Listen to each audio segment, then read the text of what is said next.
After I retired, I finally bought my dream house right in front of the ocean. Then my son called. He said my wife's family is going to move in there. You do not like it? Then get out. I did not say anything, but when they arrived, my surprise was waiting. A surprise they are never going to forget. It took me 67 years to understand that paradise is not inherited. It is built with cracked hands and a bent back.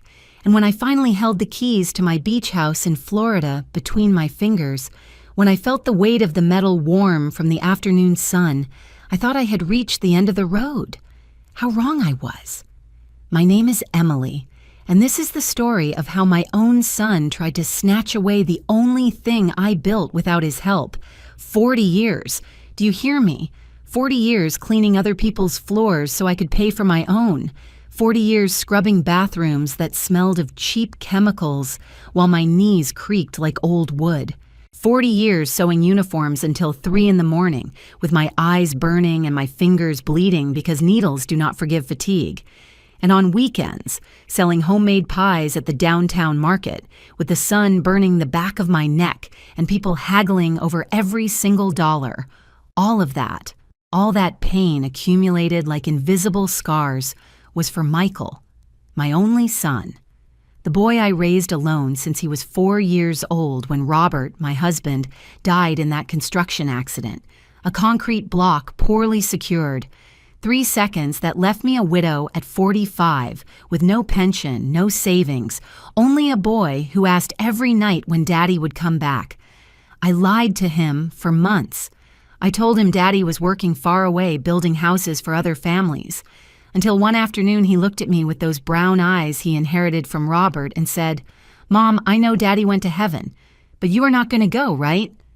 I hugged him and cried until I ran out of tears.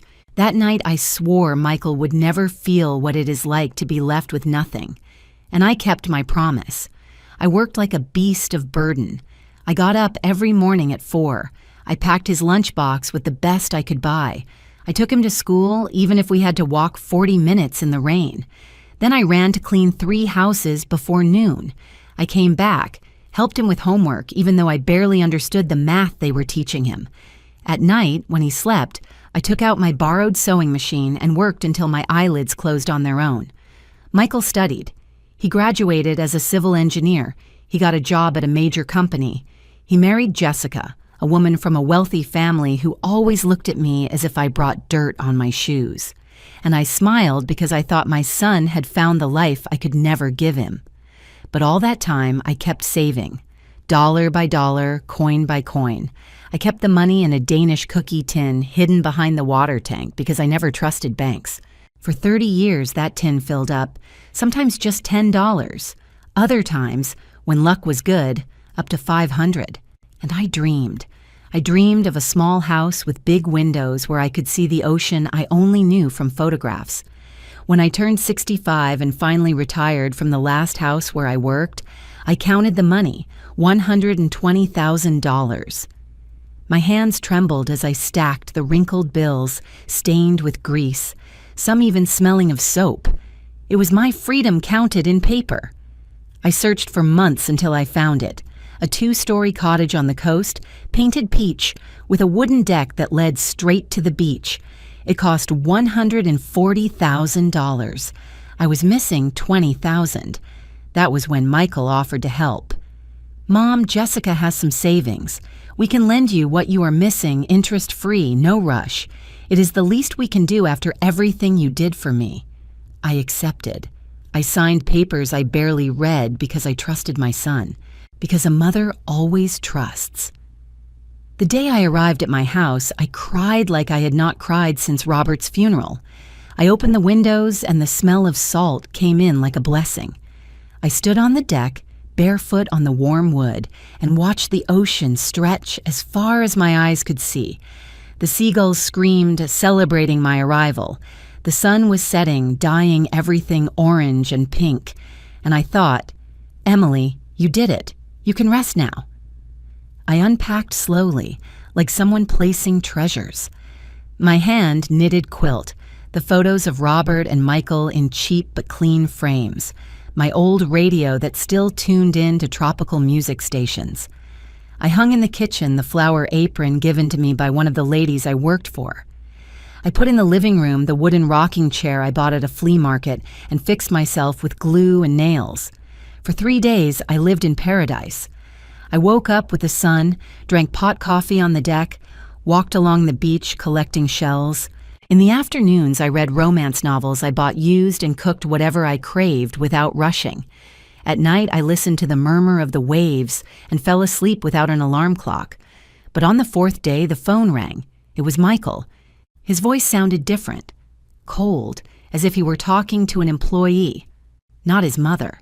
And the words that came out of his mouth destroyed my paradise in less than 2 minutes. But that part still hurts me so much, I need to breathe before telling you. If you want to know what my son told me that day, what words can break the heart of a mother who gave everything, stay with me. Because what is coming is just the beginning of a nightmare I never imagined living in my own house. And I promise you something. This story does not end with a defeated mother. It ends with a lesson that neither my son nor his family will ever forget. If this story is touching your soul, subscribe to the channel to keep hearing real confessions from women who refuse to stay silent. Because here, mothers also learn to roar. Mom, I need you to listen to me without interrupting. Those were Michael's first words.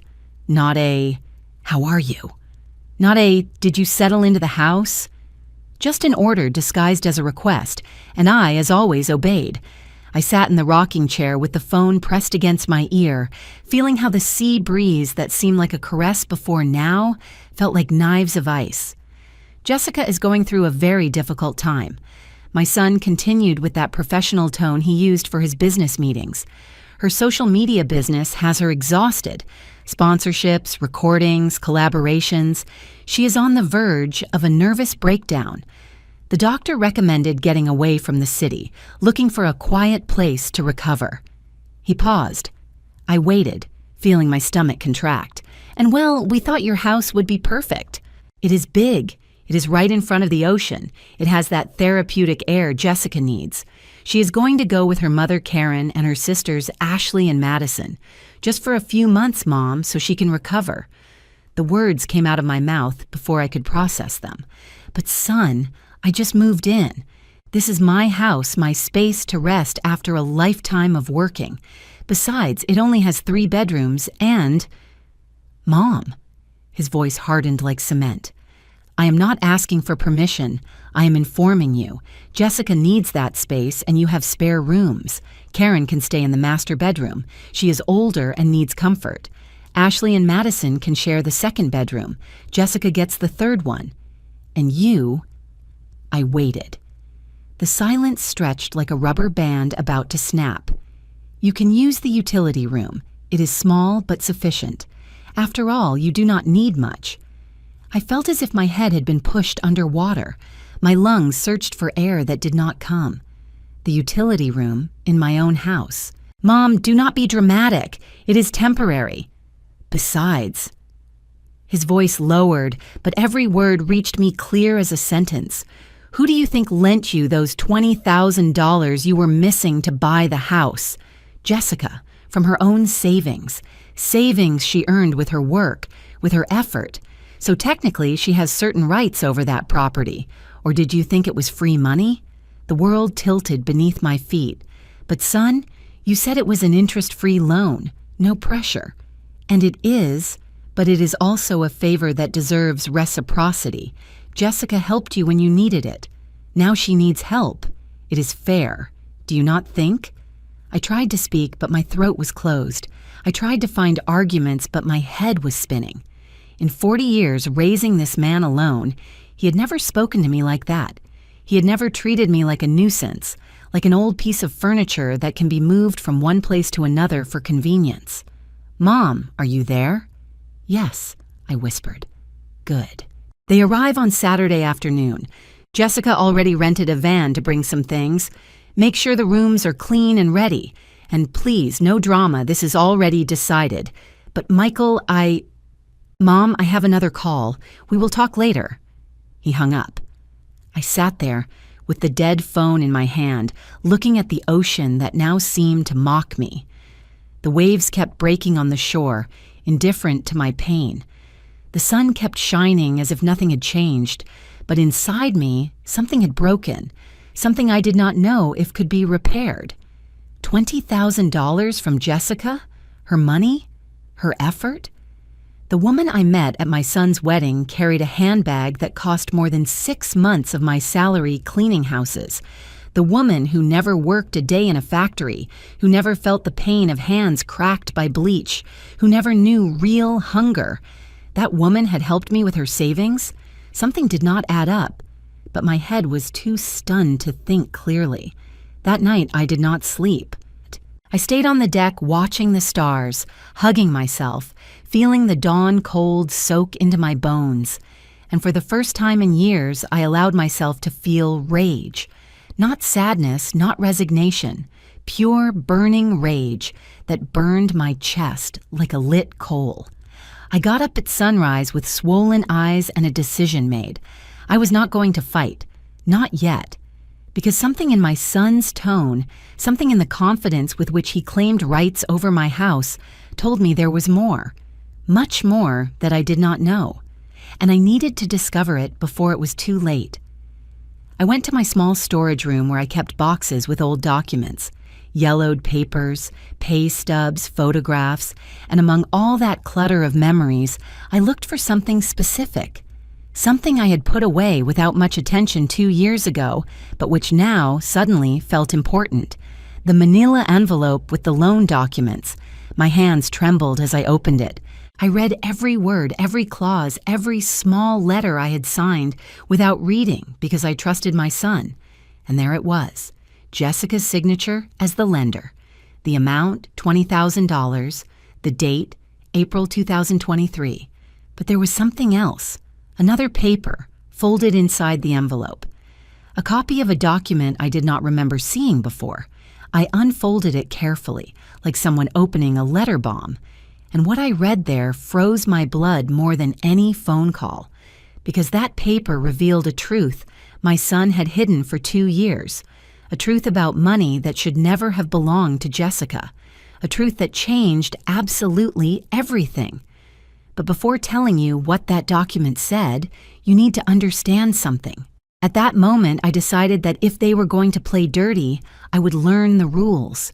And when a mother who lost everything decides to defend herself, there is no more dangerous force in this world. What secret did that paper hold?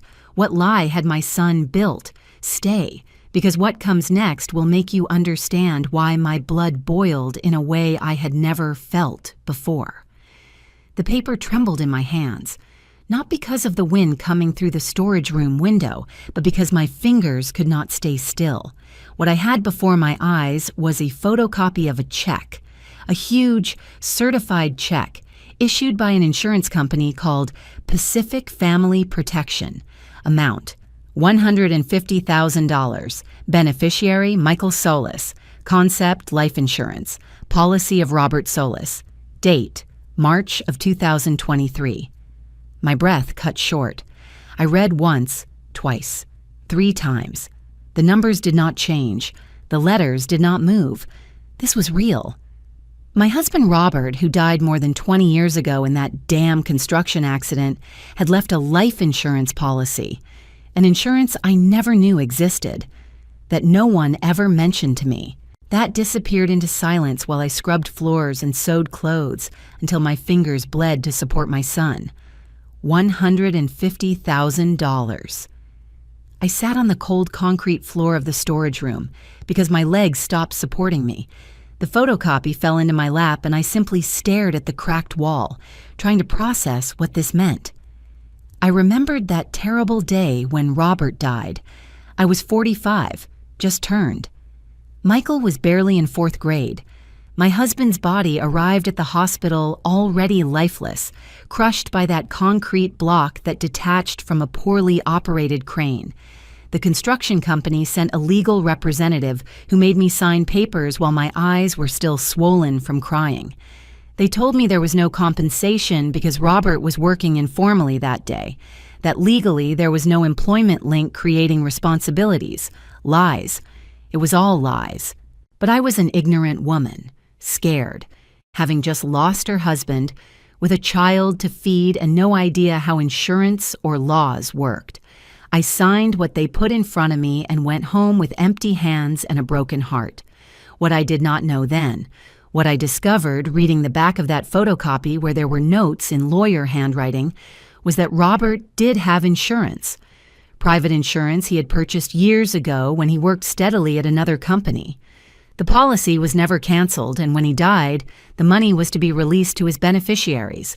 I was the primary beneficiary. Michael, being just 9 years old at the time, was listed as a secondary beneficiary.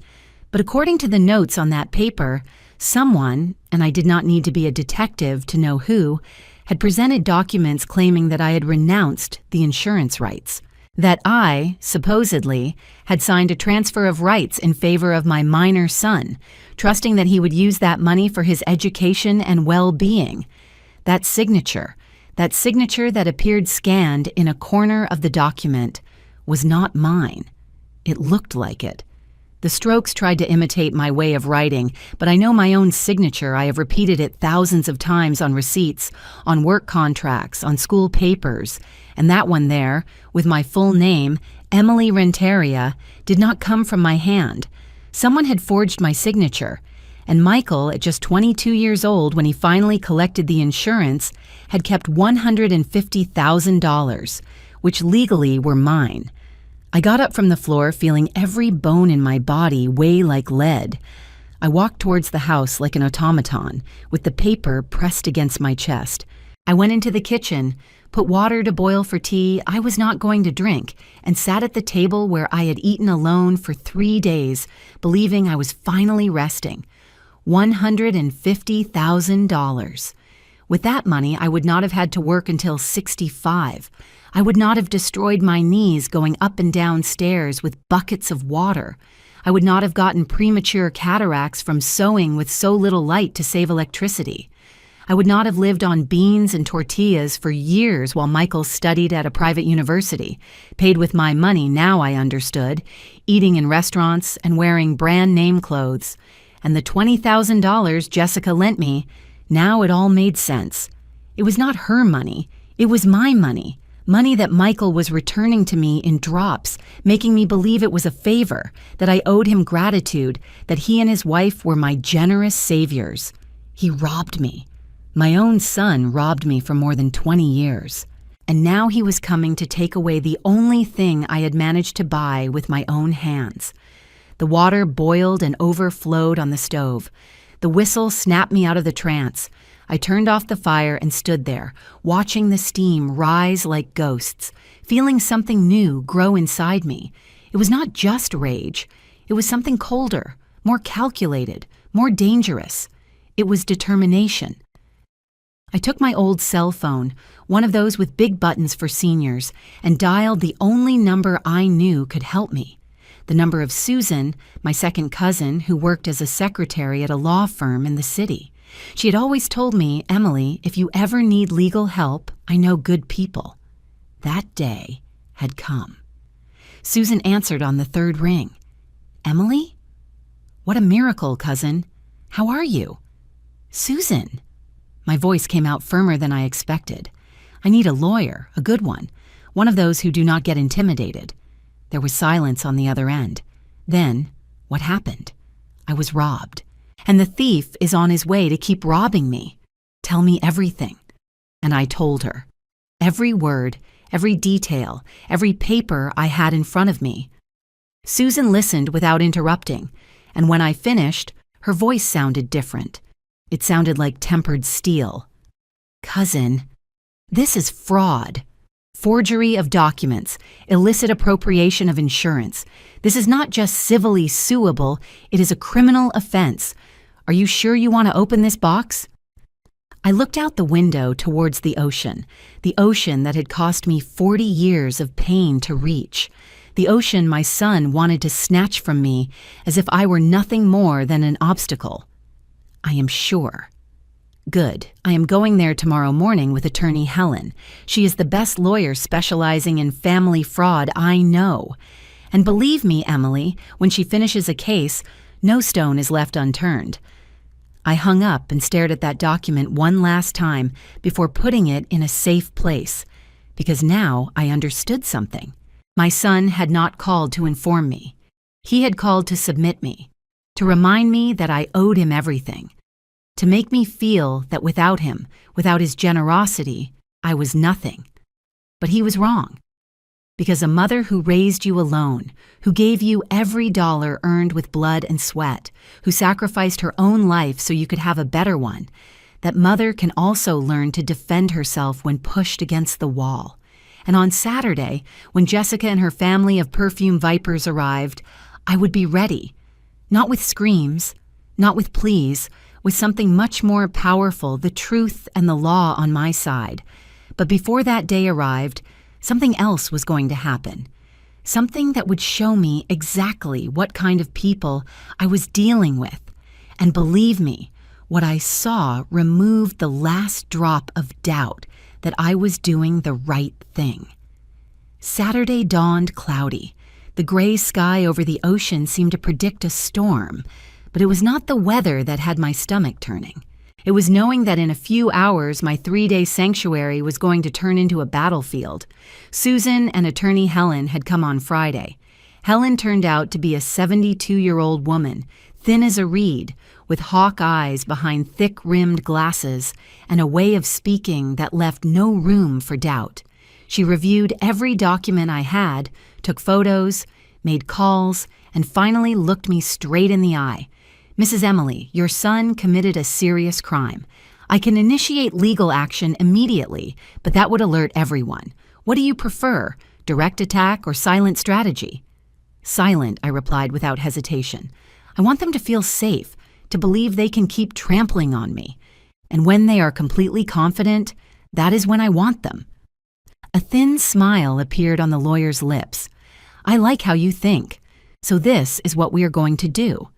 And she explained the plan, a plan that required patience, documentation, and above all, keeping my mouth closed while we gathered evidence. Helen would stay in town, posing as my neighbor, just another retiree enjoying the beach. No one would suspect an old lady sunbathing in a straw hat. At 3 p.m, I heard the sound of tires on the gravel road. I peeked out the window and saw a shiny black SUV, one of those that cost more than $100,000. 4 women got out as if they were descending from a private jet. Jessica came out first. 32 years old, tall, thin like a runway model, with perfectly straightened light brown hair falling over a white linen top and beige palazzo pants. Giant dark glasses covered half her face. Even from my window, I could see the shine of her gold earrings. She carried a Louis Vuitton bag hanging from her arm as if it were a trophy. Behind her came Karen, her mother, a 60-year-old woman who seemed to have fought every wrinkle on her face with expensive creams. Platinum blonde dyed hair, intense pink lips, dressed in a brand name sports outfit that had probably never seen a gym. She had that permanent expression of someone smelling something unpleasant. Jessica's sisters, Ashley and Madison, were younger versions of the same mold. Ashley, 28, wore a crop top showing her belly button and shorts so short they barely covered the necessary. Madison, 25, wore a coral jumpsuit and heels that sank into the sand of the path with every step. And among all of them, jumping and barking, came a golden retriever with perfectly brushed fur and a collar with studs that shone in the sun. Even the dog looked more expensive than my entire wardrobe combined. I opened the door before they knocked. I kept my expression neutral, almost submissive, the role I needed to play. Mrs. Emily, Jessica said, without even taking off her glasses. She did not greet me with a kiss. She did not ask how I was. She just looked into the house like someone evaluating a rental property. We arrived a little earlier than planned. Traffic was better than expected. Come in, I said, stepping aside. They entered like a gust of perfumed wind, expensive perfume, the kind that feels synthetic and cloying. The dog went in first, sniffing everything, leaving sandprints on the floor I had mopped that morning. "Champagne, come here," Jessica called without much conviction. The dog ignored her and kept exploring. Karen took off her own dark glasses and scanned the living room with an expression of deep disgust. She touched the back of my armchair, the one I had upholstered myself with fabric I bought at the market, and wrinkled her nose. "Is this the main furniture?" Her voice was shrill, annoying, like a fingernail scratching a blackboard. "Jessie, my love, we are definitely going to need to bring ours. This looks like a thrift store." I felt the rage rising up my throat like bile, but I swallowed it. I smiled. "It is what I could buy with my budget." Of course," said Karen with fake compassion while she kept walking. "Not all of us had the same opportunities in life, right? You have to settle for what you can." Ashley was already going up the stairs without asking. "Mom, come see the bedrooms. I need the one with the best light for my TikTok videos." Madison followed her, her heels hitting every step like hammers. The dog went up behind, barking excitedly. I stayed downstairs with Jessica and Karen. Jessica finally took off her glasses and looked at me with those honey-colored eyes my son insisted were the most beautiful he had seen. To me, they just seemed cold like a snake's. "Ma'am, Michael asked me to thank you for receiving us. I know this is sudden, but I really need this rest." She touched her temples with a dramatic gesture. The brands, the collaborations, the events, everything has me on the verge of collapse. My therapist says I need to disconnect or I'm going to end up hospitalized. Hospitalized. This woman who had never worked a real day in her life, who earned money posing with products on Instagram, who complained of stress while I spent 40 years destroying my body to survive. This woman was talking to me about a nervous breakdown. "I hope you find the peace you need," I said with the sweetest voice I could manufacture. "I hope so." She turned and started walking towards the kitchen. She opened the refrigerator without asking for permission. We are going to need to stock this with organic food. I only eat products from local farms, nothing processed." She closed the door with disdain. "And I suppose there is no cleaning service here, right?" "No." "Well, we will have to manage then." She looked me up and down as if measuring my usefulness. "You were in domestic service all your life, right? Then surely you will not mind helping us with the basic tasks. Cooking, washing, making the beds. Nothing out of this world." Every word was a nail burying itself in my dignity. But I just nodded. "I will see what I can do." Screams came from upstairs. "This bedroom is mine." "No, I saw it first." "Mom, tell Madison this one has a better view." Karen sighed exaggeratedly. "I am coming, my loves." She went up the stairs with heavy steps. They left me alone in my own kitchen. I looked out the window and saw the moving truck was just arriving. 2 men started bringing down boxes, suitcases, furniture, a white leather sofa, modern metal lamps, huge abstract paintings, flat-screen televisions. They were not coming for a few months. They were coming to stay. I spent the rest of the afternoon watching them transform my house. They moved my furniture to the storage room as if it were trash. They hung their pictures on the walls where I had put Robert's photos. They put their Egyptian cotton sheets on the beds where I'd planned to sleep when I had visitors. They filled the refrigerator with their imported yogurts, their green juices, their cheeses that cost $20 apiece, and I carried my few belongings to the utility room, a space of 10 by 10 feet at the back of the house, with a window that did not close well and from where I could hear every laugh, every cruel comment, every word reminding me that in my own house I was now less than a guest. I was the maid. That night, while they ate sushi they had ordered for delivery, sitting in my living room like queens on a borrowed throne, I ate cold beans in the utility room. The dog Champagne scratched my door wanting to enter. From the other side, I heard Karen scream, "Champagne, come here, do not hang out with that old woman. You are going to catch fleas." I heard them laugh. I closed my eyes and clenched my fists until my nails dug into my palms. But I did not cry because in my back pocket I carried Helen's number, and in my mind I was already counting every insult, every humiliation, every piece of proof the lawyer needed to bury them. And when the moment came, when I had everything documented, when the trap was perfectly set, I was going to teach them who Emily Renteria was. But what came next was worse, much worse, because these women not only wanted my house, they wanted to destroy every piece of dignity I had left. And believe me, they tried with all their might. The first days were like walking on broken glass, barefoot. Every morning I got up before dawn in that room that smelled of humidity. I dressed in the same as always, my worn cotton pants and my cheap blouses, and went out on tiptoes so as not to wake anyone. I made coffee in my own kitchen, feeling like a thief.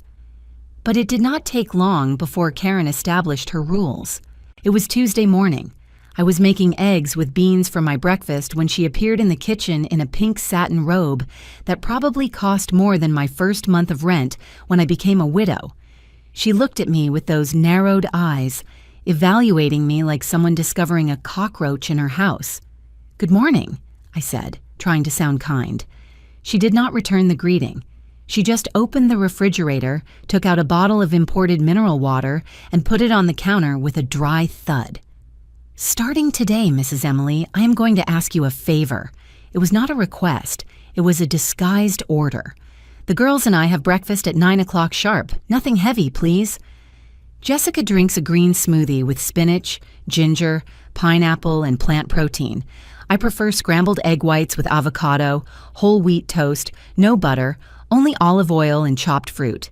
Ashley wants Greek yogurt with homemade granola, the kind made with oats, almonds, and organic honey. And Madison eats light, just papaya with lemon and Japanese green tea. I stared at her with the spatula in my hand, processing the list as if she had spoken to me in another language. "Homemade granola?" I asked. "Yes, homemade. Surely you can find the recipe on the internet." She looked me up and down. "You worked in houses, right? I suppose you know how to cook everything." "I know how to cook normal food, beans, rice, stews, soups." "Well, you are going to have to learn healthy cooking." Karen took her water and turned around. Before leaving the kitchen, she added without turning back, "Oh, and breakfast is served on the deck, with the table set nicely. Use tablecloths, cloth napkins, those things. We want to eat with an ocean view, not in this kitchen that smells of burnt oil." She left, leaving me with my half-cooked eggs and a rage rising up my chest like lava. But I obeyed, because it was not the time yet. I searched for recipes on the old cell phone Susan had lent me. I walked to the supermarket, which was 20 minutes away under the scorching sun. I spent $30 of my money on ingredients I had never bought in my life. Organic spinach, protein powder, artisanal honey, Hass avocado, almonds. I came back with heavy bags cutting off the circulation in my fingers, sweating as if I had run a marathon. On the deck, Jessica was recording a video for her social media, posing with a giant straw hat and a white bikini, talking to her phone with a syrupy voice. And here I am, my loves, in my haven of peace by the sea, disconnecting from all the chaos of the city to reconnect with my essence, her haven. My house had become her haven in front of hundreds of thousands of followers who gave her likes and drooling comments. I felt like throwing the green smoothie over her perfect head, but I kept walking. I spent the whole morning in that kitchen that, according to Karen, smelled bad, preparing that damn breakfast as if I were in a luxury restaurant. I blended, chopped, toasted, whisked. At 9 o'clock sharp, I had everything ready on the deck. Tablecloths I took from the bottom of my suitcase. Plates I had bought at a flea market but cleaned until they shined. Cloth napkins I embroidered myself years ago. The four of them arrived as if they were the owners of the universe. They sat down without thanking, without acknowledging the work, without even looking me in the eye. Karen tasted the egg whites and wrinkled her nose. "They are dry, I'm sorry. And the avocado is not ripe. It is too mushy." Ashley stirred her yogurt listlessly. "This granola does not taste like the one I buy at the health food store. It is my first time making it. It shows. Jessica did not even taste the smoothie. She checked it with the straw, smelled it, and pushed it aside.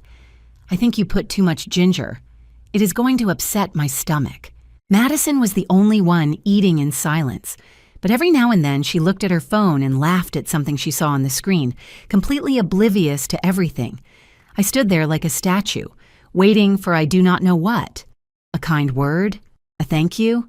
Something acknowledging that I was not a service robot but a human being? Nothing came. "You can clear the plates," said Karen, waving her hand, like someone shooing a fly. Days went by like that. I cooked, cleaned, washed their clothes with my hands because they complained the washing machine damaged delicate fabrics. I hung their silk sheets in the sun. I picked up Champagne's hairs that the damn dog left all over the house.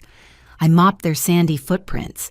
I took out their trash bags full of expensive product wrappers, and they treated me like air, as if I did not exist except to serve them. But the worst, what truly broke something inside me, came 2 weeks later. It was Friday night. Karen announced during breakfast that she was going to invite some friends to dinner, that she wanted to impress them with the house, with the view, with the lifestyle they were leading. "Prepare something elegant," she ordered me. "Shrimp, fresh fish, gourmet salads, something that does not make us look bad." Again, I spent my money. Another $50 on shrimp, another amount on fish, more on vegetables and dressings. I spent the whole afternoon cooking until my back hurt. I prepared shrimp ceviche, grilled fish with spices, salad with mustard and honey vinaigrette, rice with saffron I had never used in my life. At 8 o'clock, Karen's friends arrived, 5 women her age, all with the same look of ladies with money, brand name clothes, shiny jewelry, salon hairstyles. They arrived with bottles of wine that probably cost $100 each. I installed them on the deck with candles, soft background music that Jessica played from her Bluetooth speaker, and served dinner as if I were a waitress at a fine restaurant. "Oh, Karen, what a delightful place," exclaimed one of them, a woman with hair dyed intense red. "And this view, is it yours?" I waited for Karen to clarify, to say, "No, it is my daughter-in-law's mother's," to have at least that basic decency. But no, "It is in the family," she replied with a twisted smile. Jessica needed a quiet place, and well, here we are, enjoying. The women ate, drank, laughed, praised every dish as if they had paid for it in an expensive restaurant, and I kept serving, removing plates, refilling glasses, until one of them, the one with red hair, really saw me, as if she had just realized I existed. "Hey, Karen, and who is she? Your employee?" The silence that followed was like thunder before the storm. Karen looked at me. They all looked at me. And in that moment, on my own deck, in front of the ocean I bought with 40 years of suffering, it was decided if I remained a person or became an object. Karen smiled with that smile that did not reach her eyes. "She is Emily, Jesse's mother-in-law. She lives here, mooching off us." The words fell like stones. "Poor thing," said another woman with cheap pity. "Does she not have her own house?" "No," intervened Jessica from her place at the head of my table. "She worked all her life but could never save enough. You know how it is. People who live day to day without financial education. We took her in because she has a good heart. Right, mother-in-law?" She locked eyes with me, expecting me to confirm her lie. My hands trembled holding the pitcher of water. My throat was so closed I could barely breathe. I felt how the eyes of all those women looked at me with that mixture of condescending pity and relief, thinking, "Thank God I am not her." "It is very noble of you to help her," said the one with red hair. "Not many daughters-in-law would do that." "Well, we are family," replied Jessica with fake modesty. "And family supports each other, right?" The women toasted, to family, to generosity, to the beautiful house they believed was Jessica's. No one toasted to me. I retreated to the kitchen before they saw the tears. I locked myself in the utility room and let myself fall on that thin mattress that made my bones ache every night. I buried my face in the pillow and cried with a pain coming from a place I did not know existed. I did not cry for the words.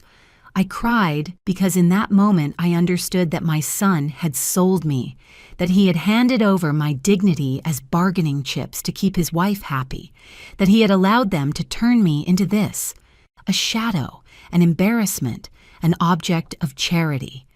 But between the tears, while I heard their laughter filtering through the broken window, something else grew inside me, a promise that this was not going to stay like this, that I was going to document every humiliation, every lie, every abuse, and when the perfect moment arrived, when I had everything I needed, I was going to teach them that women like me do not break. They toughen up, and what came next would show them they had underestimated the wrong woman. Because just when I thought I had hit bottom, I discovered the true abyss still awaited me further ahead. Saturday morning, I woke up with swollen eyes and my soul in pieces. But something had changed. I no longer felt just pain. I felt something more useful, more dangerous, clarity. I left the house before they woke up. I needed air, space to think without hearing their voices. I walked along the beach barefoot, letting the waves wet my feet, feeling the cold sand between my toes. The sun was just starting to rise, dyeing the sky orange and pink. Early riser or insomniac. The voice startled me. I turned and saw a woman sitting under one of the beach umbrellas. Short white hair, skin tanned by the sun, thick glasses with tortoiseshell frames. She wore beige linen pants and a white shirt with sleeves rolled up. Next to her was a steaming cup and an open book. It was Helen, Attorney Helen, my undercover neighbor. I approached carefully, looking back to make sure no one had followed me. She made a discreet sign for me to sit. "You look terrible," she told me bluntly. "I feel worse." "Good. That means you are ready to fight." She took out her phone and showed me the screen. I have been documenting everything. The boxes they brought, their trips to the supermarket loaded with luxuries with your money while you buy the basics. Yesterday I recorded audio of that humiliating dinner from my balcony. I have everything, Emily. I felt something inside me straighten up. Is it enough? To start, yes, but we need more. We need proof that they plan to stay indefinitely, or better yet, that they want to legally appropriate the property. She took off her glasses and looked me straight in the eye. "Do you believe your son and daughter-in-law are capable of that?" I did not have to think about it. Yes, then we have to provoke them, make them feel so safe they lower their guard completely. She leaned forward. "I want you to keep acting submissive, obedient, broken. Let them think they have already tamed you. Meanwhile, I am going to install hidden cameras in strategic places in the house." Cameras? Is that not illegal? In your own house, recording people who are committing abuse and possible fraud, in common areas where there is no expectation of absolute privacy? No, it is legitimate evidence. She put her glasses back on. "Trust me, I know what I am doing. I have been litigating cases of patrimonial violence and elder abuse for 30 years. I have seen everything, Emily. And believe me, this is just beginning." Helen took a small device out of her bag. It was no bigger than a shirt button. This can be hidden anywhere. A plant, a photo frame, the ceiling. It records audio and video in high definition for 12 continuous hours before needing a recharge. How many do you have? 6. Enough to cover the living room, kitchen, deck, and main hallways. She handed them to me in a small cloth bag. "Today in the afternoon, when they go to the beach or wherever they go, you install them. I will be watching from my house in case they come back early." I took the small bag, feeling its weight. So small, so insignificant in appearance. But I knew they were weapons. "And what do we do about the life insurance?" I asked. "With the $150,000 they stole from me." Helen smiled in a way that made me understand why she was so good at her job. "I already filed a preliminary complaint with the district attorney, but I have not formalized it yet. First, I want your son to come here. Let him see how they have turned his mother into a maid. Let him participate or tolerate the abuses himself. That aggravates everything legally: elder abandonment, economic violence, family psychological violence. When the time comes to present the full case, it is not going to be just a civil fraud. It is going to be criminal, Emily, with the possibility of jail. The word jail fell on me like cold water. But he is my son.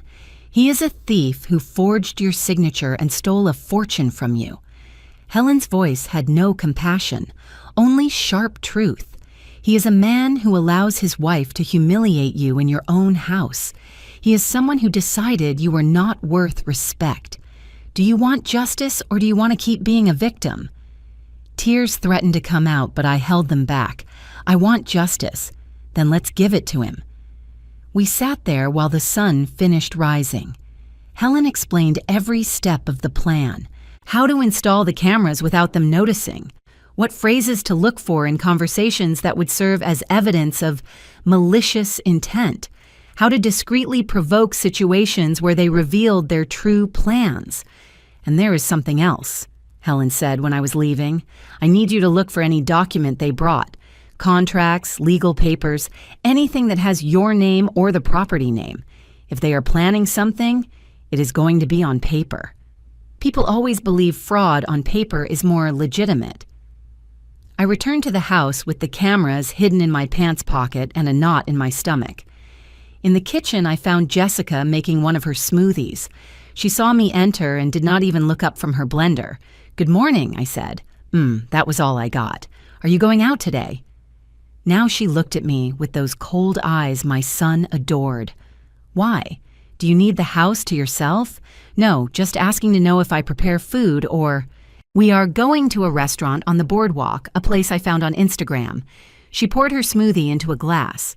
"We will probably return at night so you can take advantage to clean the house well." Yesterday I noticed dust on the window frames. Of course, she left the kitchen without adding anything else.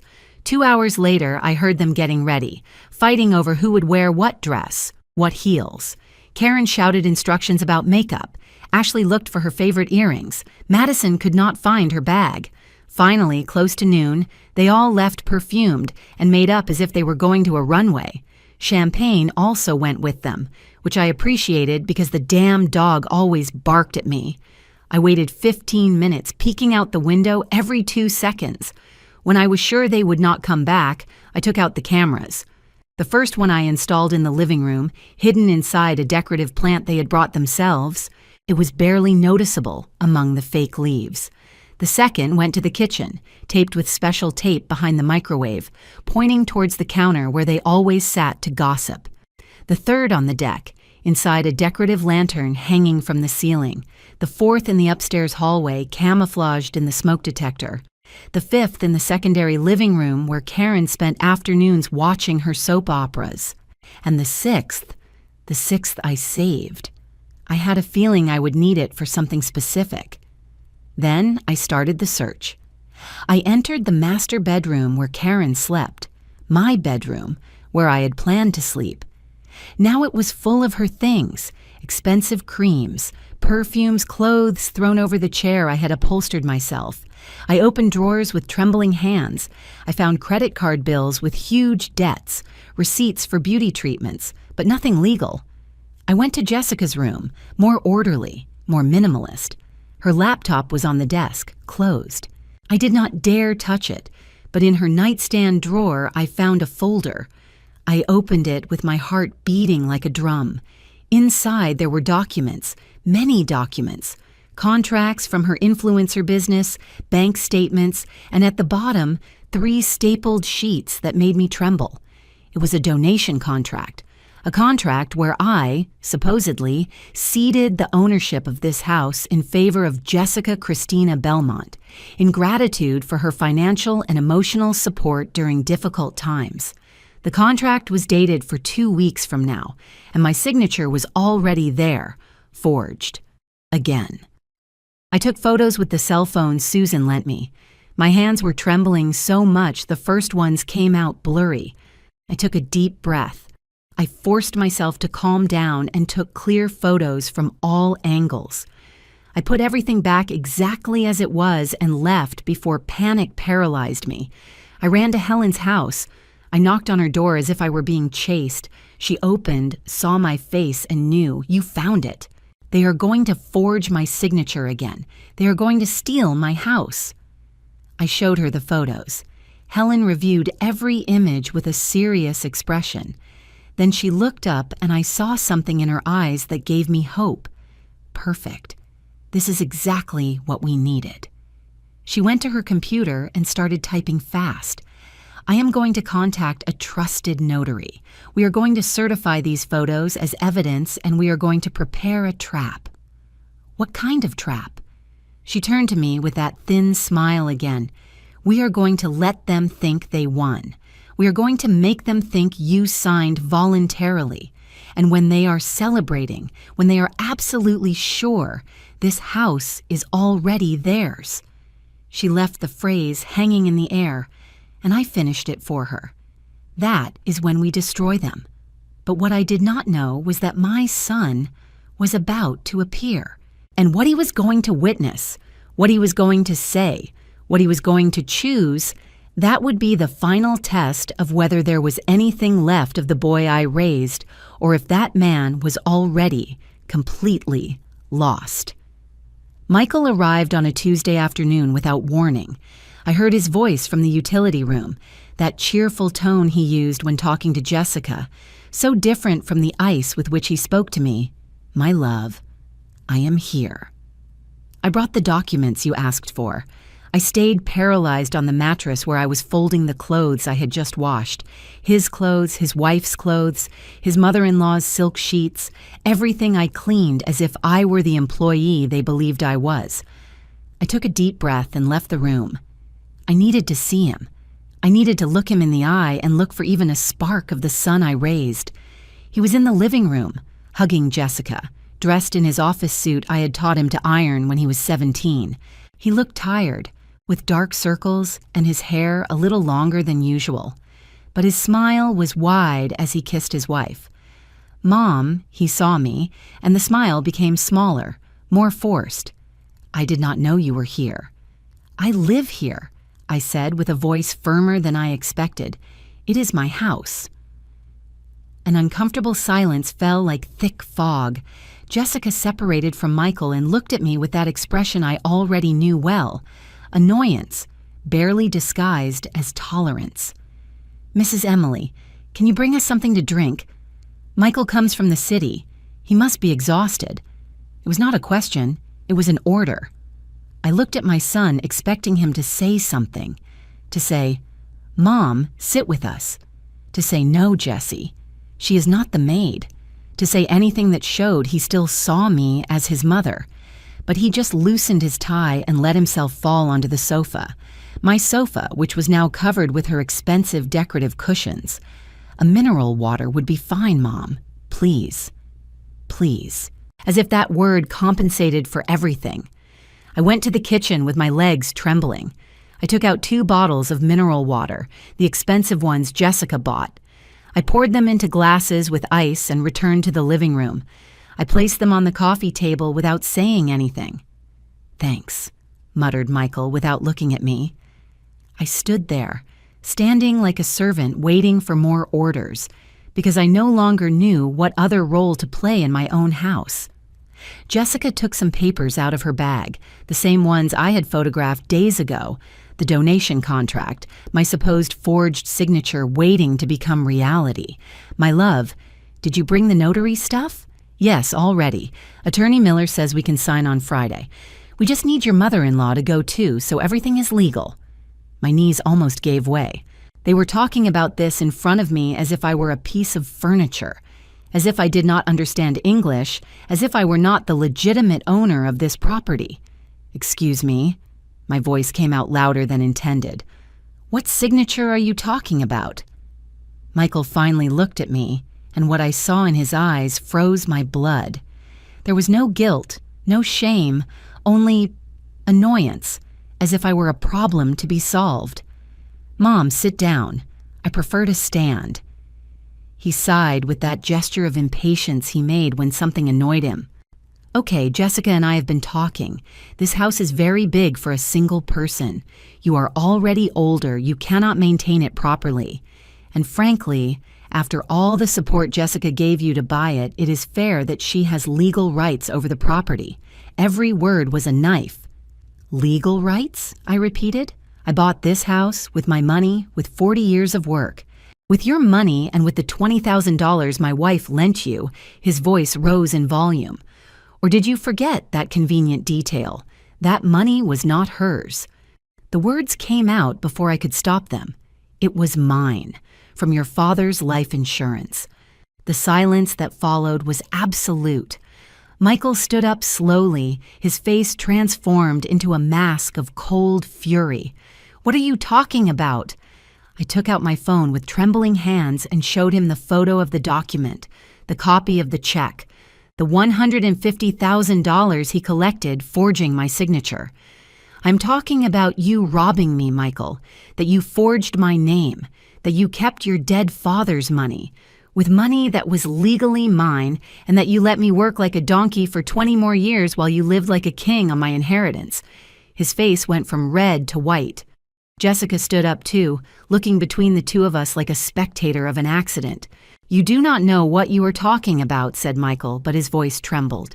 That money I invested, I used it to study, to build my career, to rob me? My voice broke. To make me believe all my life we were poor when you had almost $200,000 saved? To let me clean other people's toilets while you ate in expensive restaurants? I did something productive with that money, he shouted. You would have kept it under the mattress like the ignorant person you are. I turned it into a career, into a future. The word ignorant hit me harder than any slap. Ignorant? I whispered. Ignorant the mother who raised you alone? Ignorant the woman who killed herself working so you would have what I never had? Ignorant? Yes, his face was deformed by rage. Ignorant. You never understood anything about money, investments, how the world works. If I had given you that money, you would have wasted it. I used it better. I did something with my life. Something you built with my pain, I said, with tears falling now without control. With your mother's broken knees, with your mother's cracked hands, with your mother's bent back. Enough! Jessica stepped between us. This is ridiculous. Mrs. Emily, you are upset, confused. That money was over 20 years ago. There is no way to prove it now.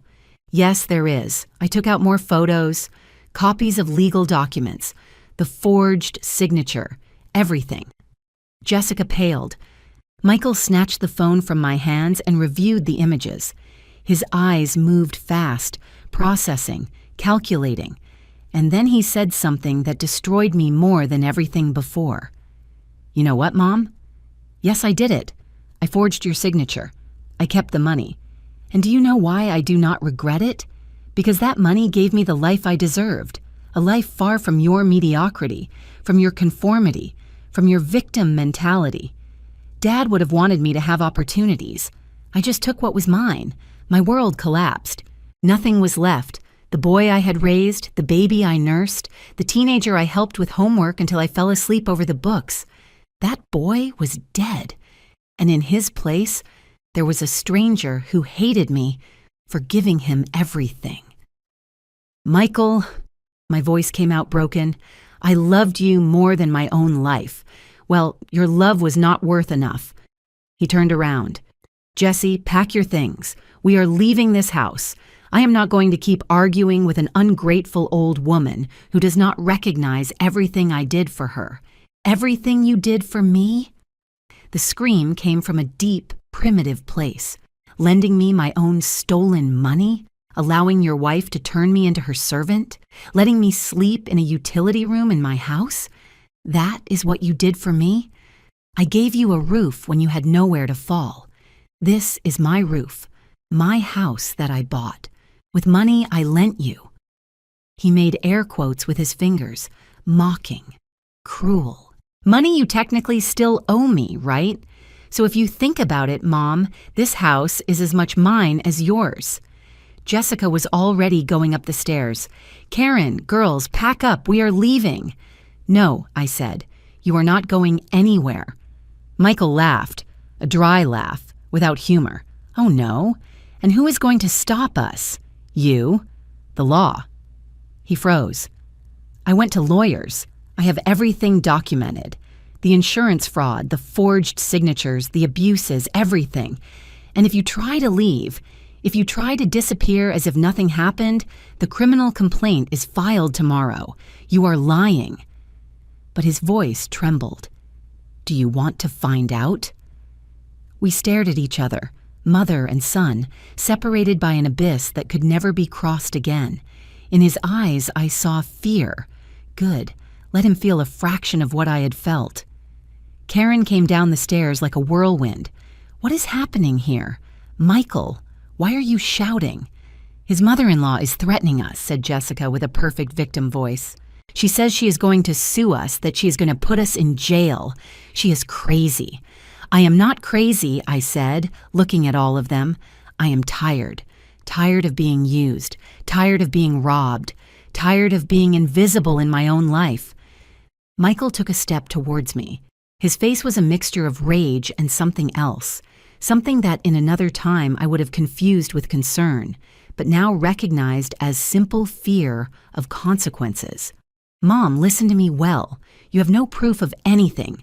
Those old papers are worthless. And if you try to do anything against us, I will make sure everyone knows what kind of mother you were. A bitter, controlling mother who never wanted to let go of her son. The world can think whatever it wants," I said with a calm I did not know I had. "But the truth is one. You robbed me. Your wife humiliated me, and I am not going to let you destroy me anymore." He turned to leave, but before going up the stairs, he stopped. Without turning back, he said, "You were always a burden, Mom. Dad knew it. That is why he risked so much in those dangerous jobs, because he wanted to get away from you. The blow was perfect, designed to destroy me, and it almost did." I stayed there, alone in the living room, while they went up to pack.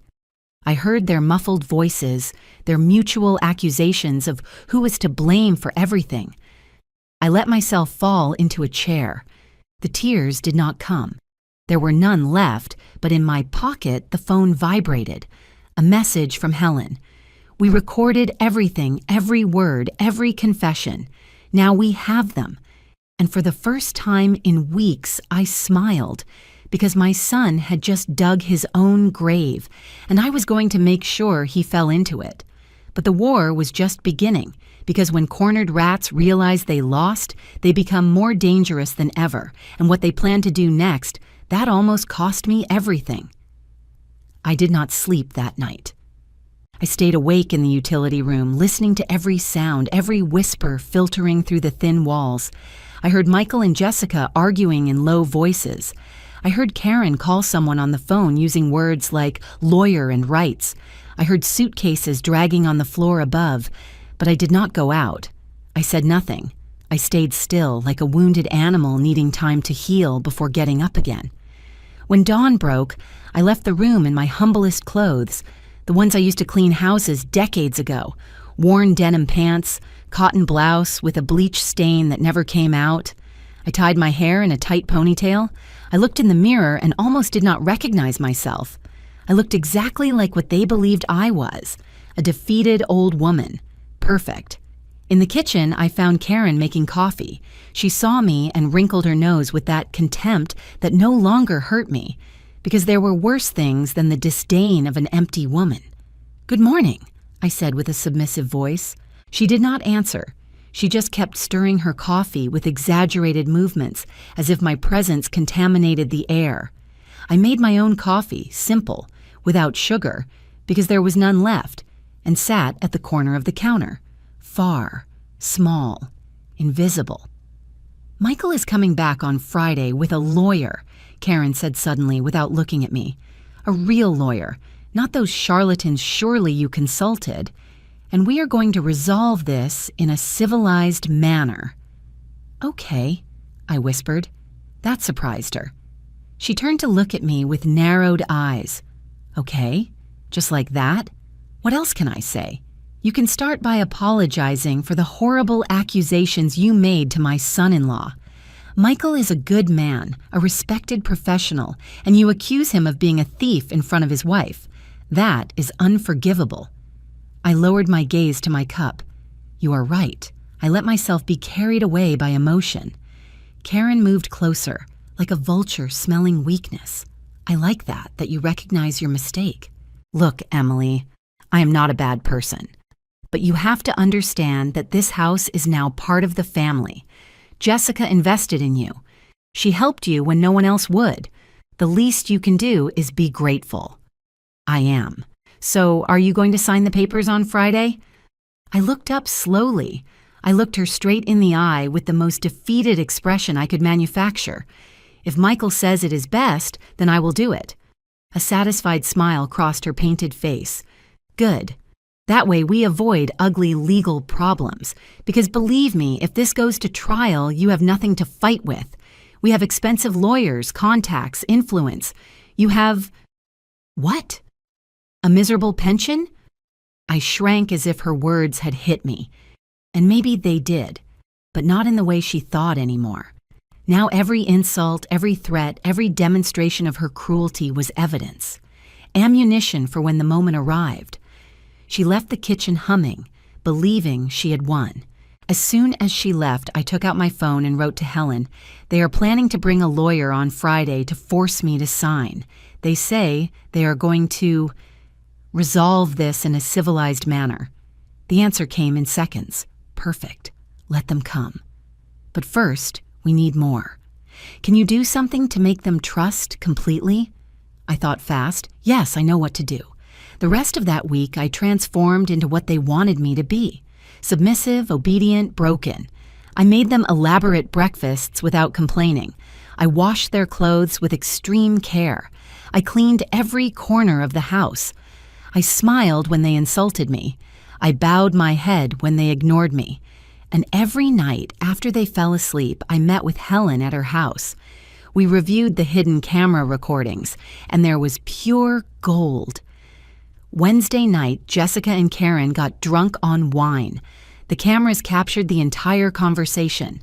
As soon as she signs, that old woman leaves, said Jessica, slurring her words. I do not care where. Let her go to a nursing home. Let her go with some relative. I do not care. But she is not staying here ruining my paradise. And if she refuses to leave after signing, asked Karen, well, we kick her out. Legally, she would no longer have rights to the house. We can call the police if necessary. And Michael? Michael does what I say. He always has. They laughed. They toasted. They planned my expulsion like someone planning a vacation. On Thursday, while they went to the spa, I entered Jessica's room again. This time I searched her laptop. It had no password because arrogant people always believe they are untouchable. I found emails. Dozens of emails with lawyers, with notaries, with real estate agencies. In one, dated 3 weeks ago, Jessica wrote, I need the transfer process to be fast. The current owner is an older lady, uneducated, easy to convince. Once she signs the donation, I want to put the property on sale immediately.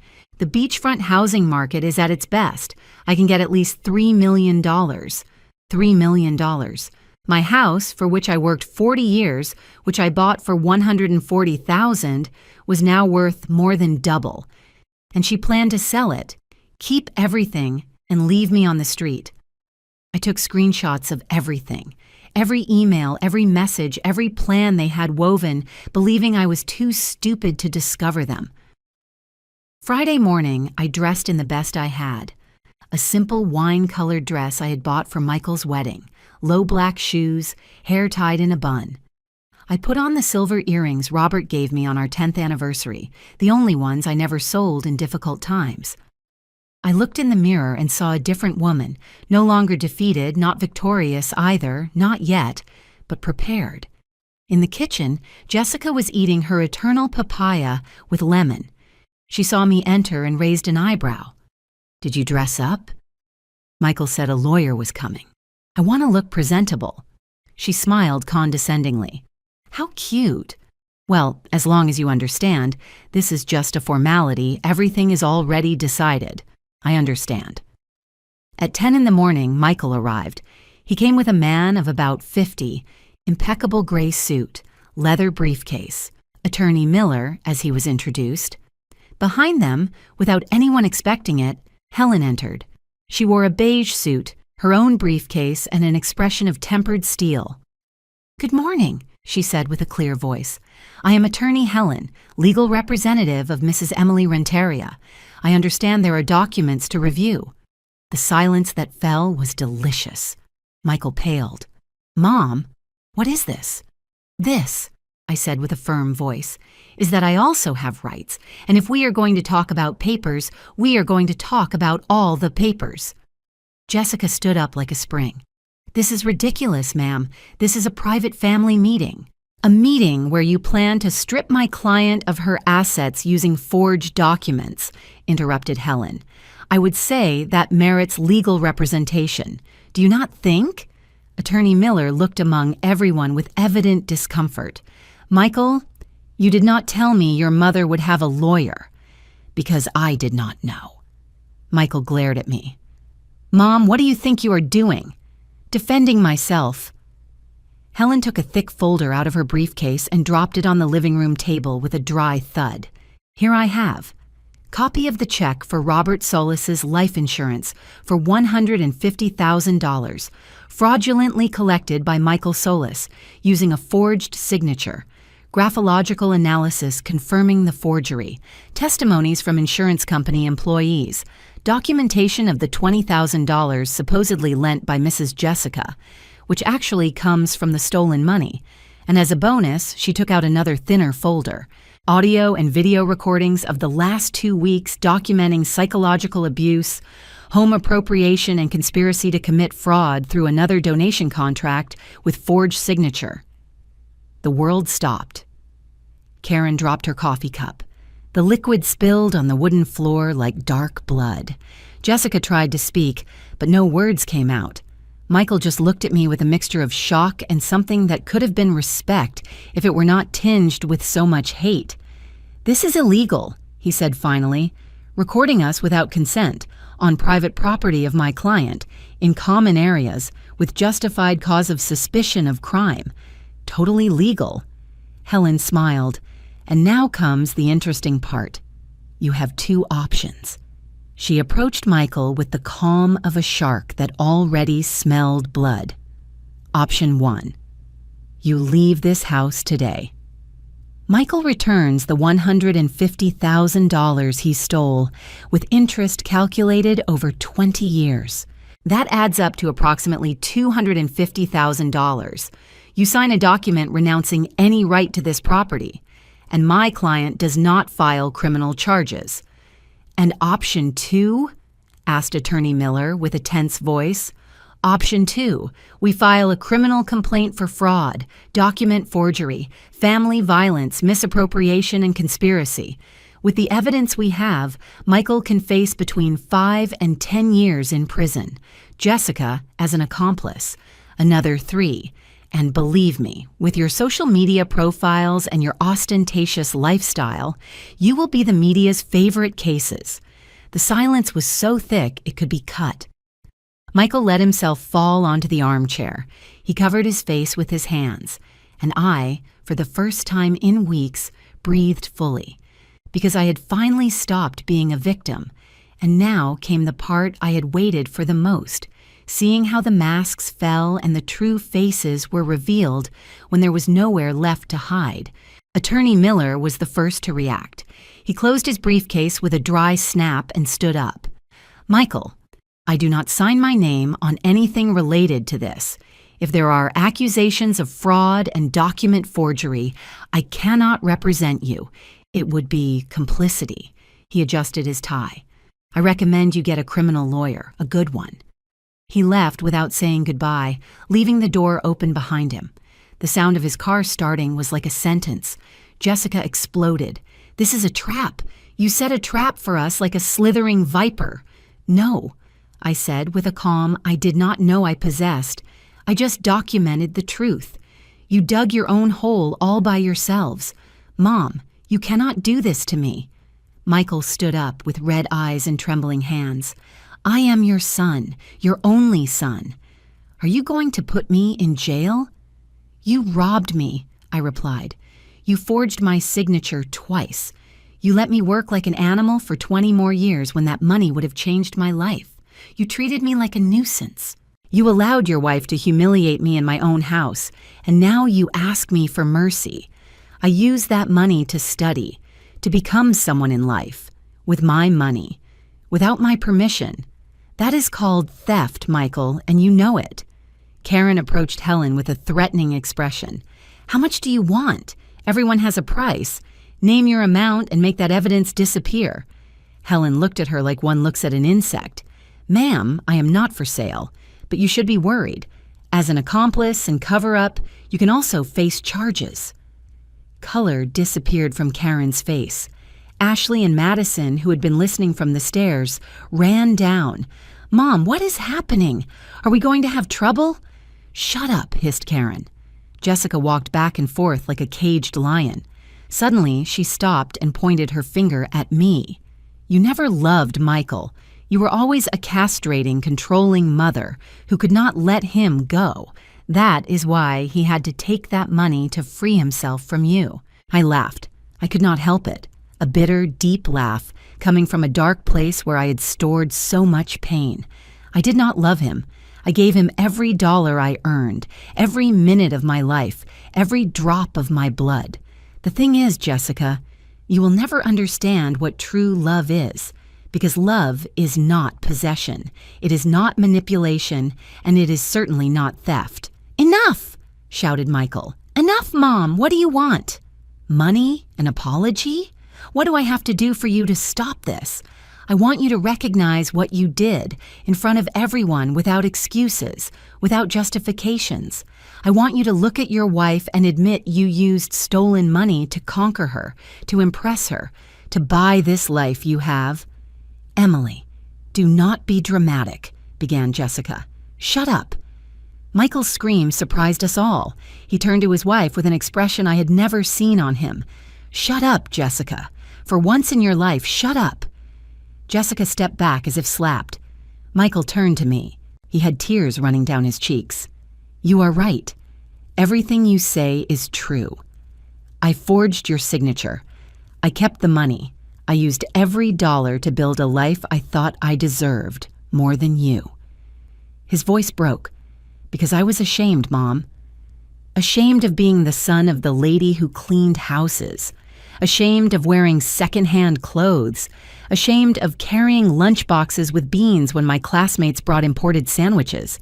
Michael," I whispered. "No, let me finish. When I found that insurance, when I saw that amount of money, I thought it was my opportunity, my escape. I thought if I had money, if I studied in good schools, if I dressed well, if I drove a good car, then I could forget where I came from." He wiped his tears with rage, but I never forgot. Every dollar I spent reminded me I was taking it from you, and instead of regretting it, I hated you more, because your existence was my guilt walking. The silence was absolute. Even Jessica was speechless. "And when Jessica appeared," continued Michael, "when she accepted me believing I was someone important, someone with money, I clung to that lie. And you, Mom, were the truth I needed to hide. That is why I pushed you away. That is why I allowed them to treat you like that. Because if I admitted who you really were, I admitted who I was." He fell to his knees in front of me. "Forgive me. I know I have no right to ask. I know I destroyed everything. But forgive me." I looked at him there, my son, broken into pieces by the weight of his own lies, and I felt nothing, or maybe too much. So much it canceled itself out. "I forgive you," I said finally, "but that does not change the consequences." He looked up with desperate eyes. "So, what is going to happen?" Helen approached with her folder.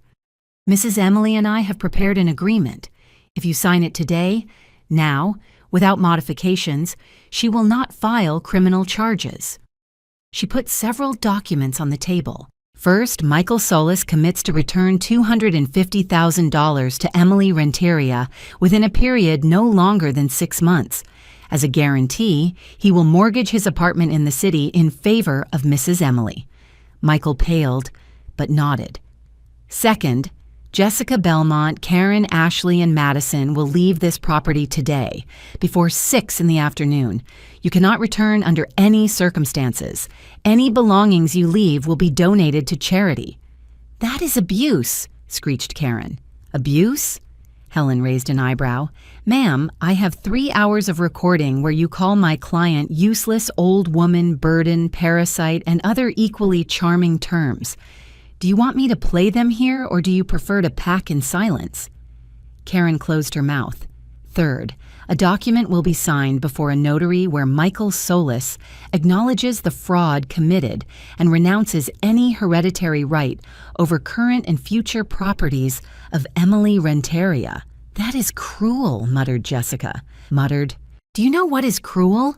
I said, looking her straight in the eye. Planning to sell my house for $3 million and leave me on the street. I have your emails, Jessica. All of them. Her face went through 10 emotions in 2 seconds. Horror, denial, rage, and finally, acceptance of defeat. And if we do not sign? She asked with a small voice. Then Helen smiled without humor. See you in court. And I assure you what we offer today will seem generous compared to what a judge will decide. Michael took the pen. His hand trembled so much he could barely hold it. After this, will I be able to see you again? I do not know, I replied honestly. Maybe someday? When you have learned to be the man your father would have wanted you to be. The honest, hard-working, dignified man, not this one you built with lies. He signed. Every document, every waiver, every acceptance of guilt. Jessica signed with tears of rage. Karen signed spitting insults under her breath. The sisters signed without completely understanding, but terrified of the consequences. At 5 in the afternoon, the house was empty. They left in the same black SUV they arrived in, but now loaded with silence and defeat. Champagne barked from the window, probably the only one who did not understand why they were fleeing. I watched them drive away down the gravel road. I watched the SUV get smaller until it disappeared around the curve. And finally, after weeks that seemed like years, I was alone in my house. Helen put her hand on my shoulder. You did well. It does not feel like victory, because it is not. It is justice, and justice is never sweet, just necessary. That night, Helen left too. I stayed on the deck watching the sunset. The waves broke soft against the shore. The seagulls flew in perfect formation. The sky painted itself violet and gold. I entered my house. I walked through every room claiming it. I removed their expensive sheets and put mine. I took down their abstract paintings and hung back the photos of Robert and Michael when he was a boy. I moved their white furniture to the storage room and took out mine, the ones I had upholstered myself. In the kitchen, I made beans, simple, with onion and a little chili. The smell filled every corner, and it was the smell of home, of truth, not expensive perfumes and organic foods. I ate on the deck, alone, with the sound of the ocean as company. And for the first time in months, I slept in my own bed, in the master bedroom, with the windows open so the salty breeze could come in. I slept all night, without nightmares, without sudden starts, because finally, my house had returned to being mine. But the story does not end with revenge. It ends with something much more powerful. With a woman who learned that sometimes loving someone also means letting them go, and with a lesson the world needed to hear. 6 months later, a yellow envelope arrived in my mailbox. I recognized it immediately. It was from the bank. Inside was a transfer receipt for $250,000 deposited into my account. Michael had complied. There was no letter, no additional apology, only the money he owed me, returned in silence like someone paying a debt that burns the hands. I sat on the deck with the paper between my fingers, watching the waves I already knew by memory, every crest, every valley of the sea, and I wondered if I felt something. Victory, maybe. Satisfaction. But what I felt was something stranger. Liberation. Not for the money, although I am not going to lie. Having that amount in the bank after a lifetime of scarcity was like breathing for the first time. It was liberation from something deeper, from the weight of carrying the son I was not able to raise correctly, from the guilt every mother feels when her son turns out broken. Because during those 6 months, I had a lot of time to think, to review every decision, every sacrifice, every moment I chose, to give everything without teaching him the value of what he was receiving. Was I a good mother? Yes, in the sense that I fed him, clothed him, educated him, but I was also a mother who never said no, a mother who broke into pieces so he would have comforts, a mother who taught him, without wanting to, that he deserved everything and I nothing. That was my part of the guilt, and I accepted it. With the money, I did several things. First, I repaired the house completely. I painted the walls soft yellow, that color that catches the sunlight. I fixed the broken window in the utility room. I bought new furniture, not expensive, but comfortable in mine. I planted flowers in the garden, red bougainvilleas, jacarandas, sunflowers. Second, I donated a part. $20,000 went to a shelter for women victims of family violence. Another $20,000 for a literacy program for seniors. Because I understood my story was not unique. There were thousands of Emilys in the world, cleaning other people's houses while dreaming of a corner of their own. Third, I saved the rest. Because for the first time in my life, I had a safety cushion. I no longer had to live day to day, praying for the refrigerator not to break or not to get sick. But the most important thing I did was something that cost no money. I started living. I met my neighbors for real. Not only Helen, who became my best friend and confidant, but Mr. Steve, the retired fisherman who lived 3 houses down, Mrs. Ruth, who sold homemade sweetbread on Sundays, Marina, a 50-year-old woman who had just divorced and was learning to live alone for the first time. We formed a group. We gathered on Friday afternoons on my deck. They brought food. I provided the house and the ocean view. We talked about everything. About ungrateful children, difficult husbands, jobs that broke our bodies, dreams we never fulfilled, and some we could still reach. One of those afternoons, Mr. Steve brought his son, Sebastian, a 60-year-old man, retired architect, widower for 5 years, tall with abundant gray hair and hazel eyes that wrinkled when he smiled. We talked about houses, design, how to transform spaces. He offered to help me redesign my garden without charging me anything. Neighbors support each other, he said. He came the following Saturday with hand-drawn plans. He spread them on my kitchen table and explained every detail. Where to plant trees for shade, how to build a small fountain to attract birds, where to put wooden benches to read. We worked together for weeks. He dug, I planted. He cut wood, I painted. And between shovel and shovel, between laugh and laugh, I learned something I thought I had forgotten. How to enjoy someone's company without needing anything in return. We did not become boyfriend and girlfriend. We were too old for those labels.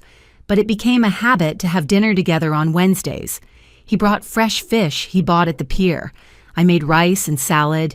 We ate watching the sunset, talking about books, old movies, how the world was when we were young. One night after dinner, while we washed dishes together, he told me, "Emily, you are the strongest woman I have ever met. I am not strong, I just survived." That is what being strong means, surviving when the world tells you to give up. I did not know what to answer. I just kept washing dishes with a knot in my throat. 8 months passed since Michael and his family left. 8 months of absolute silence. No calls, no messages, nothing. Until one Tuesday afternoon, there was a knock on my door. I opened, and there he was. My son, thinner, with more gray hair, with deep dark circles, came alone. Without Jessica, without suitcases. Just him and an expression I had not seen in years. Humility. "Hi, Mom." Michael. We stood like that, separated by the threshold of the door, by months of silence, by years of wounds. "Can I come in?" I stepped aside. He entered, looking at everything as if it were the first time. He touched the freshly painted walls. He saw the photos I had hung back. He stood in front of a particular one. Him at 10 years old, hugging me, both smiling in front of the Grand Canyon on a trip we took with the little we had. "I had forgotten about this," he said with a hoarse voice. I did not. He turned to me with moist eyes. "Jessica and I divorced." I said nothing. I just waited. It was her who asked for the divorce. When she found out I had mortgaged the apartment to pay you, when she saw our accounts were empty, when she understood the life of luxury was over, he laughed without humor. She left me in 2 weeks. She went with a businessman she met on Instagram, someone with more money, more connections, more future. I am sorry. Do not be sorry, I deserved it. He sat in the armchair without asking for permission, letting himself fall as if he carried the world. "I lost everything, Mom. The bank took the apartment. My job fired me because I could not concentrate. Friends disappeared when I stopped being able to pay expensive bills in restaurants. And you came here because you need something?" He looked up, surprised. "No, I came because I needed to see you, to tell you that you were right about everything, that I built my life on lies, and when the lies fell, nothing was left." I sat in front of him. "What are you going to do now?" "I do not know. Get a job. Start from scratch. Learn to live with less." He looked me straight in the eye. "Learn to live like you lived, with dignity, even if there is no money." Those words reached me deeper than any apology. "Mom," his voice broke, "I did not come to ask you to forgive me again. I came to ask you if someday when I have shown I changed, when I have rebuilt my life with honesty, if we could try to be mother and son again." The tears I had held back for months finally came out. "We do not have to wait for someday, Michael, but I need you to understand something. I am no longer going to be the mother who sacrifices herself until disappearing. I am no longer going to allow anyone, not even you, to treat me like less than I am worth. I do not want that. I want to meet the mother who stood up, the mother who fought, that strong woman I helped bury with my selfishness.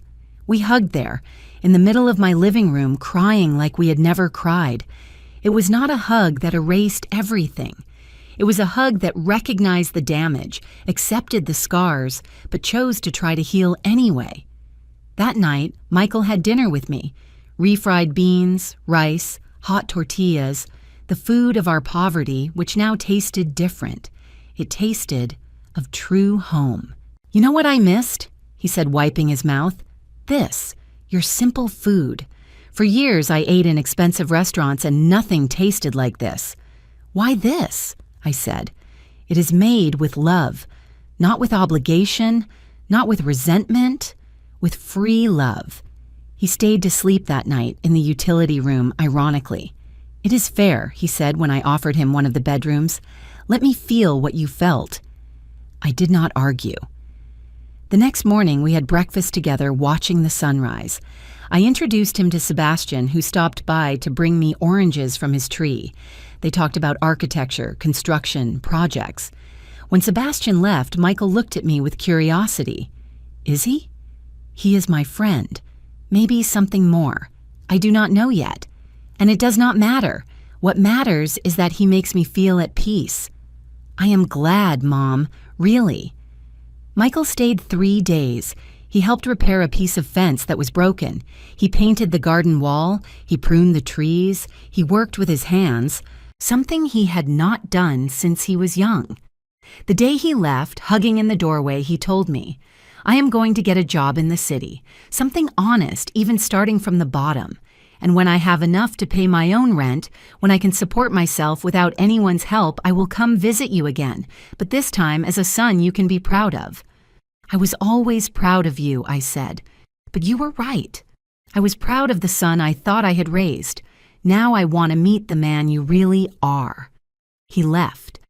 And this time his departure did not hurt, because it was not abandonment. It was growth. The following months were the most peaceful of my life. Sebastian and I became closer. We did not talk about marriage, formal commitments. We simply enjoyed the company. Walks on the beach, quiet dinners, deep conversations about life, death, the meaning of everything. Michael called every week. He told me about his new job as a supervisor at a construction company. He did not earn much, but it was honest. He lived in a small apartment he shared with a roommate. He cooked his own food. He washed his clothes. "I am learning to live, Mom," he told me once. "For the first time in my life, I am really living." A year after the day I recovered my house, I organized a small gathering. I invited my group of neighbors, Helen, who had been my salvation, Mr. Steve and Sebastian, Marina, who now worked selling crafts on the boardwalk. I prepared food for everyone, a lot of food, pies, stew, toast, iced tea. The house was full of voices, laughter, stories. In the middle of the celebration, Helen stood up and raised her glass of hibiscus tea. "I want to propose a toast to Emily, who taught us that it is never too late to defend yourself, that dignity has no price, and that women the world tries to bury always find a way to bloom." Everyone toasted, and I, with tears in my eyes, understood something fundamental. My value was never in what I could give, in how much I could sacrifice, in how invisible I could make myself so others could shine. My value was in simply existing, in occupying space, in breathing this salty air, in waking up every morning with the sun painting my room gold. That night, when everyone left and the house was silent again, I went out to the deck with a cup of hot chocolate, the same chocolate Robert made for me on Sundays when we were young and poor and happy. And there, among my things in an old box I had not checked in years, I found a letter from Robert he wrote shortly before dying and I never knew existed. It was sealed, yellowed by time, with my name written in his crooked handwriting. I opened it with trembling hands. "Emily, my warrior, if you are reading this, it means I left before you. And although it hurts to think about leaving you alone, I also know you are the strongest woman I have ever met. Do not let the world extinguish you. Extinguish. Do not let anyone, not even our son, make you believe you are not worthy. Because you are worth everything, my love. You are worth every sunrise, every star, every wave of the sea you dreamed of knowing so much. And if you ever feel lost, remember this. True wealth is not in what you possess, but in what you do not allow them to take away. Your dignity, your voice, your right to occupy space in this world. Be happy, Emily. Not when everything is perfect. Be happy now with what you have, with what you are. I will love you always, Robert." I cried there, under the stars, with the letter pressed against my chest. I cried for the lost time, for the battles fought, for the love that is never forgotten even if the person leaves. But I also smiled, because finally I understood the message.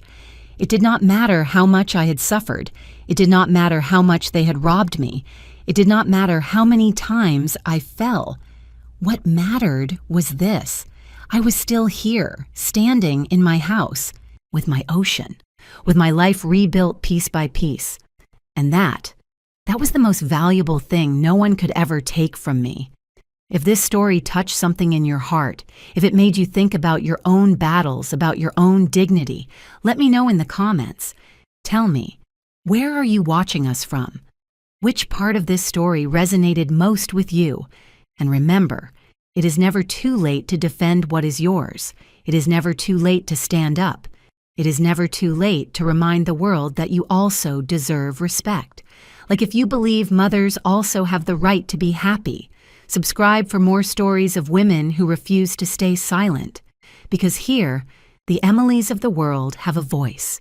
And as the love of my life said in that letter I found 20 years later, true wealth is not in what you possess, but in what you do not allow them to take away. Until the next story, may it be with dignity, with strength, and with the sea always on your side. The end. Thus,